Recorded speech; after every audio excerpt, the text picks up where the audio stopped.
Hello and welcome back to my channel. It's my series where I talk about Final Fantasy VII. This is the last video in my mini-series about our favorite non-playable members of Avalanche. First video was about Jesse, and then it was about Biggs, and now last but not least, we have our lovable Wedge, who I'm excited to talk about since he is criminally underrated. For the sake of organization, I'm going to first talk about his character design, personality, abilities, fun facts about him that you may not know, and his life and what we can learn from him. Keep in mind that there will be spoilers for Remake and a little bit of Rebirth, so I recommend playing those games before watching this video. There will also be a little bit of my theories of what's going on thrown in there. If I'm wrong, I don't mind, and if you disagree, that's fine, just do so respectfully. And with all that out of the way, let's begin. His OG design was made by Tetsuya Nomura, and his remake design was done by Roberto Ferrari. Wedge is 20 years old, chubby, fair-skinned, blue eyes, black medium-length hair tied down by a red bandana, wears a beige shirt, metal shoulder pads, brown leather belt, dark blue shorts, armored boots, leather harness, a bandolier across his chest, and grenades on his belt. In Remake, he also wears a black undershirt and black knee pads. He also carries firearms and mines. I really like his look, as I believe it shows his approachable and easygoing personality. I think that the beige color was a good choice because it gives that more open vibe than Biggs' olive green and Jesse's blue. The red bandana ties everything together and unifies them as a group, since Jesse and Biggs both wear theirs around their foreheads. It's a visual cue to show that they belong together as a group. I think that Wedge wearing it the way that he does shows his youthfulness. And of course, his accessories served an utilitarian purpose, as his combat deals with mostly firearms and mines. More on that later. Wedge has a very easygoing personality. He's also very thoughtful, optimistic, and very playful. He likes to ease the tension and lighten the mood for his friends. Basically, he's mostly good vibes, but underneath all of that, he struggles with a lot of self-esteem issues, with feeling like he's a dead weight to the group, and that he feels like he's never doing enough. He really wants to make a difference, but he struggles with being decisive and usually goes along with what is decided by someone else. He really is the most hardworking one in the group, and no one thinks that he isn't doing enough. That's all in his head. He also feels guilt for their actions and believes that they're due for a reckoning. That makes what ended up happening to him all the more tragic. In his spare time, he helps with the neighborhood watch alongside Biggs. He loves food and thinks of it as fuel to help him on their missions. He also likes to test Tifa's new recipes for the bar. He's also a huge fan of Jesse's mother's food, as well as Elmira's. He's also very much a cat person and has 3 of his own: Bigamus Rex, or Bigums, Reginaldo, or Reggie, and Mr. Smalls, or Smalls. He loves taking care of strays so much that the other residents of the Sector 7 slums call him the Cat Whisperer. He loves his cats so much that after he helped everyone evacuate before the plate dropped, he risked his life going back to save them. Which, honestly, is a really big sign that he's a good pet owner. In general, he's always looking out for his friends and is eager to help them. Since the beginning, he has looked up to Cloud but struggled to express this with words. He was also perceptive and knew that Cloud was in it for more than the money. He even tells his cats that, deep down, he's a big softie. He's definitely not wrong there, and we need to talk about that. Aerith and Tifa aren't the only ones who could see that Cloud's soldier persona is a front. Wedge just didn't live long enough to meet the real Cloud. Wedge is great at seeing people for who they are and will let others know when it's needed information. He did this with Cloud to warn him about how flirting is a game for Jesse, and about Biggs and his habit of overthinking and spiraling. He isn't doing this to put them down at all either, but because he deeply cares about them, and Cloud too, and believes that Cloud should know. Cloud took what he learned from Wedge to recognize when Biggs was spiraling, and he was able to help put a stop to it and help him in turn. I think it's very interesting how Wedge can see the good in others, but fails to see it in himself. He's also incredibly self-sacrificing, which does make me sad because I think he's a great character and needs to learn to see that good in himself. As far as his abilities are concerned, Wedge can wield all sorts of different firearms and explosives, particularly area mines. He also holds the highest score at 7th Heaven because he's so good at darts. Of course, he's great with animals, as well as people. He has a way of getting people on their side, even Mayor Domino and Avalanche HQ at the end of Remake. His role in their Avalanche cell is that of an informant because of his charm, people skills, and extensive friend network. Before moving on to his life, I found some fun facts that I didn't know about him prior to doing research on this video. In the OG game, he actually has a younger brother. During the second bombing mission, he wears a disguise on the train and says that he looks just like his younger brother. In the dummied content, which is leftover data in the ROM, from the Honeybee Inn, someone named Wedge talks about his older brother, and people speculate that that's Wedge's brother. Fun fact about the animals in the game, Naoki Hamaguchi had his own cat rendered in the game. I don't know which cat was, but that's a thing. Wedge was born in 1987 and grew up with Biggs and Jesse. At some point, he started adopting stray cats. He was a part of the Sector 7 Slums division of Avalanche with Jesse and Biggs. The group wanted to give everyone an equal say, and Wedge just wanted to go along with whatever everyone else decided. Nothing ended up happening because no one would come to an agreement of what to do. When Tifa worked at the steam bun cart in the Sector 8 slums, Wedge decided to go because he heard that she was cute. He ended up ordering 22 buns, 20 for him, 1 for Jesse, and 1 for Biggs. He told Tifa that the rumors didn't do her enough justice. He was a very enthusiastic customer and brought smiles to not only Tifa's face, but Pop's, who is her boss. I'll talk about him more when I make videos on Traces of Two Paths. He looked like he was in heaven, which made Tifa feel flattered. Wedge's enthusiasm made her want to make the best steamed buns with all of the best toppings. For the first time, working in the cart was fun for her. Afterwards, Pops told her that she has to take extra special care of customers like him. He was the first of the 3 that she met. A little later, Tifa officially met Jesse, which I talk about in my Jesse video. Then they all started to hang out. When Barrett joined, and under his leadership there were arguments with the other cells, Wedge joined him when he left to form their own independent cell. During the bombing of Reactor 1, Wedge helped despite feeling uneasy about it. He questioned Cloud's motivations here, and Cloud brushed him off. When they went in further, he stayed behind to find an exit. After the explosion, he led the way through the tunnels and talked about bringing a snack next time since he was hungry. He also expressed guilt about the size of the explosion. When they first got on the train, he was worried about Cloud since he didn't get there yet. After Cloud got in and they went into the next car, Wedge commented that there were a lot of people in the train and offered to help Cloud feel better if he felt guilty. So you can see here that he was putting Cloud first above himself and his own guilt and worries. The next day, when Tifa and Cloud ran into him and Biggs at Beginner's Hall, he enthusiastically proposed that Cloud join the neighborhood watch and promised to spread the word about him being a merc. When Cloud and Tifa get back from Scrap Boulevard, Wedge had kept his word.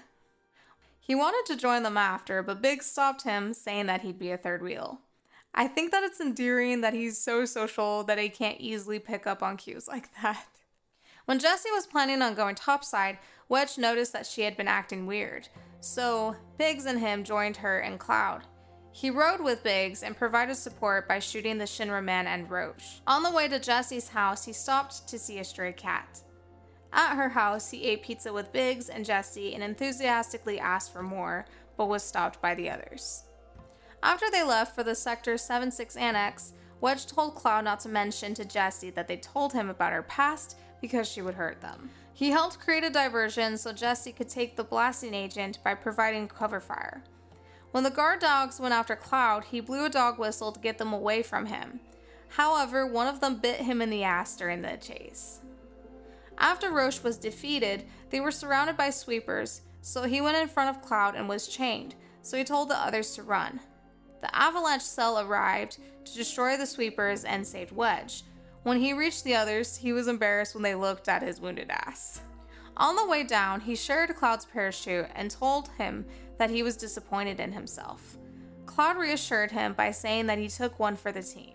When they landed, he led Cloud to his place and past Jessie's apartment as well as Biggs on the way. This was when he told Cloud about Biggs' habit of overthinking, especially right before a mission, and warned him about Jessie being a flirt. When they arrived at his place, he was so excited to introduce Cloud to his cats, and he thanked him for accompanying him home. Cloud apologized to Wedge about his ass, and Wedge called him bro, which Cloud did not like, and he told his cats to not be afraid of him. The next day after Jessie was injured during the Whisper attack, Wedge offered to take her place in Bombing Reactor 5. Barrett vetoed this and asked him to look after Jessie and Marlene instead. During intergrade, when the three expressed concern about the others not returning yet after the bombing, Wedge suggested that they have celebratory pizza made by Jessie when they got back. She teased him about how he's not going to get any. He began to sulk and went back home to his cats and told them that the others would be back. During the battle on the pillar, an explosion knocked him off a railing, but he used his grappling gun to soften his fall. He told Cloud that Shinra attacked them and wanted to go back to help fight. Cloud said that he'd go instead and told him to help Tifa and Aerith while the latter healed him. When Tifa left to help up there, he led the way for Aerith to get to Marlene. On the way, he told the other residents to evacuate and asked the guards to open the gates to Sector 6. He was then pushed down, so he told Aerith that he wasn't any good to anyone. She encouraged him to not give up, so that was when he got into the guards' faces and told them to open the gate. He gave Aerith directions to 7th Heaven and then led the evacuation. After, he went back for his cats, but was stopped by whispers while the debris fell on the slums. This caused a cave-in, and they fell into the Shinra underground test site. When Cloud, Tifa, and Barrett returned to the Sector 7 slums ruins, they found him unconscious and were relieved that he survived. Barrett carried him, while Tifa took one of his cats to Aerith's house. He rested while Elmira took care of him, and he talked about cheeseburgers in his sleep. He went to the Shinra building to help the others by teaming up with the mayor. He made a video call to the others while they were in Aerith's old room at the lab. He told them that he was all better thanks to Elmira's cooking, and then told them that he came out to flush out the president and that a chopper was waiting for them on the roof. Barrett didn't believe that HQ would help them, so Wedge said that he asked very nicely. When the call ended, he coughed and looked like he was in pain. Later, he tried to escape and saw the elevator that Barrett, Aerith, and Red were in had caught on fire and was coming down fast, so he ran for the stairs. The Whispers showed up and pushed him back. He tried his best to fight them off and called his friends' names out, but he couldn't fight the Whispers off. He apologized to Cloud, wanted to know that he made a difference, and then was pushed out of the elevator window and fell to his death. Before I talk about Rebirth, I want to share why I think Wedge didn't die on the plate like Jessie and Biggs, but why he died later. One of the themes that these games are playing around with is the debate of whether or not we can change fate. This is because a lot of the fandom has played these games since the release of the OG nearly 3 years ago. Therefore, a lot of us know how the games go, for the most part, since they are tweaking some minor things in these remakes. We grew attached to characters like Jessie, Biggs, and Wedge, and especially Aerith. I have heard stories about how people try to find glitches to keep Aerith in the party after her death. I have no idea how to do any of that. That's not my specialty. Now that the first 2 parts of the Reach trilogy are out, the devs have been pulling our leg a lot with the idea of fate can be changed. The Whispers were introduced, and the Arbiter of Fate was defeated at the end of Remake. Rebirth showed a lot of the different realities in the live stream, which makes a lot of people believe that there are alternate timelines or a multiverse. I am not one of the people who believes this, by the way. People are debating whether or not fate can be changed to save everyone in some sort of way. I can see how people are getting this idea based on how the devs are presenting some of these arguments through some of these scenes. Now, I believe that Wedge is a signal that ultimately it cannot be changed. Myself, and I'm sure many others, thought that when he survived the plate falling, that we would be able to save him, and were devastated when he fell to his death later. Him escaping the Whispers a couple times and then not being strong enough to fight them off shows that there really is no escaping that fate. We can try our best and maybe delay it, but it will still come. I believe that ultimately the message will be to accept fate and learn to move on. Instead of trying so hard to cheat death or to keep loved ones alive, we need to accept that death is a part of life and to focus on being alive while you're still living and breathing. Which leads me back to Rebirth. In Cosmo Canyon, the party runs into the other members of Avalanche from HQ. Barrett asks them if Wedge was with them, and when they look down sadly, he asks if they could tell him anything, even if it isn't good news. They shared how they wanted to help after the plate fell. Then they got the call from HQ that they needed people to storm the Shinra building to stop them from dropping more plates. Polk rode with Wedge. Wedge noticed that Polk was nervous, so he sat next to him and introduced himself. He gave him one of his sandwiches to help him calm down.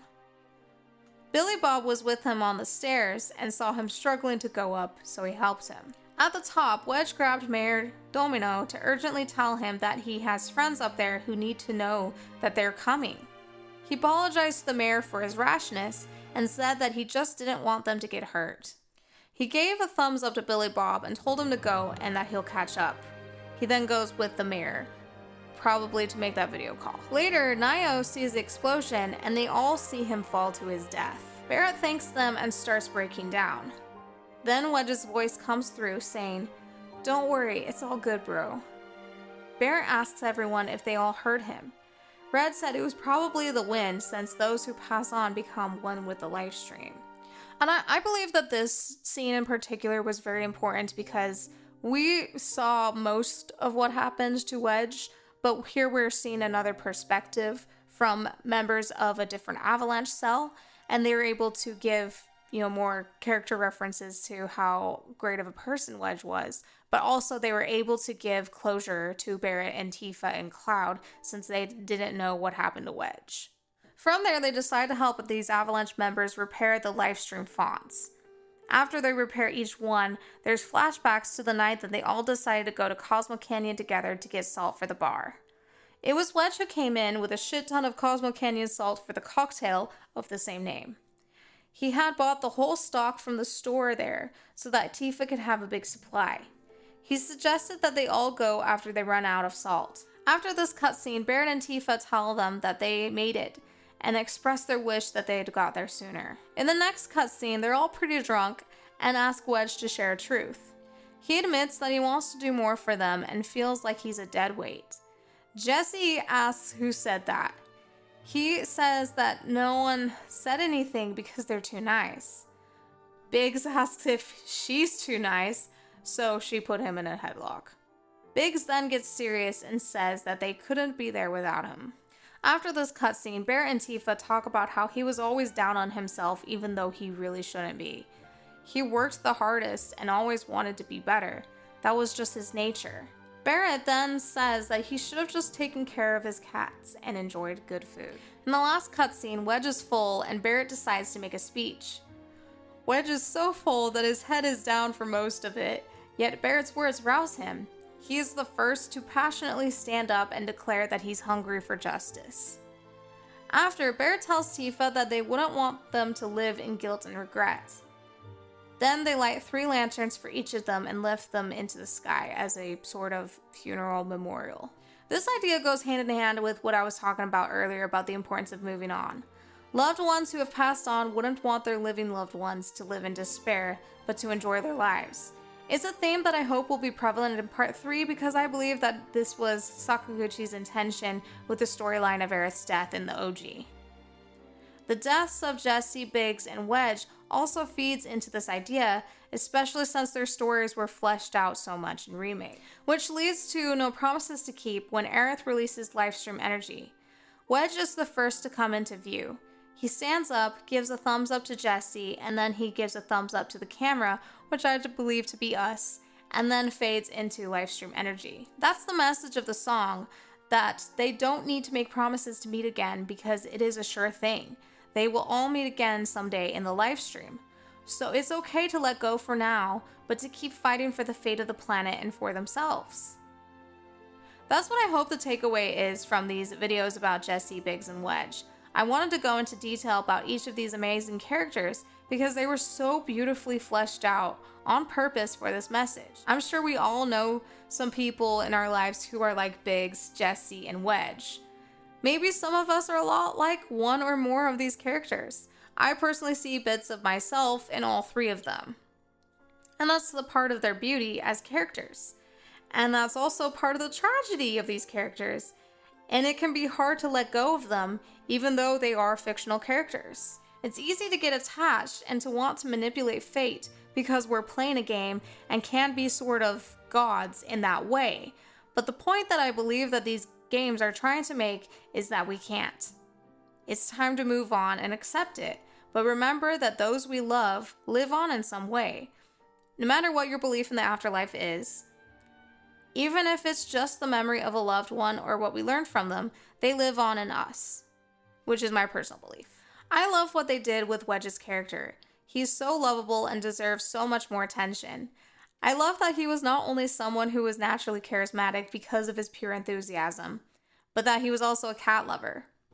I do cat sitting on the side, and I love cats so much. So this aspect of his character makes him more endearing to me, especially when he talks to his cats about his worries and things that are going on. I do that with my own dog. I also want to give him a big hug and tell him that he is important and that he is doing more than enough.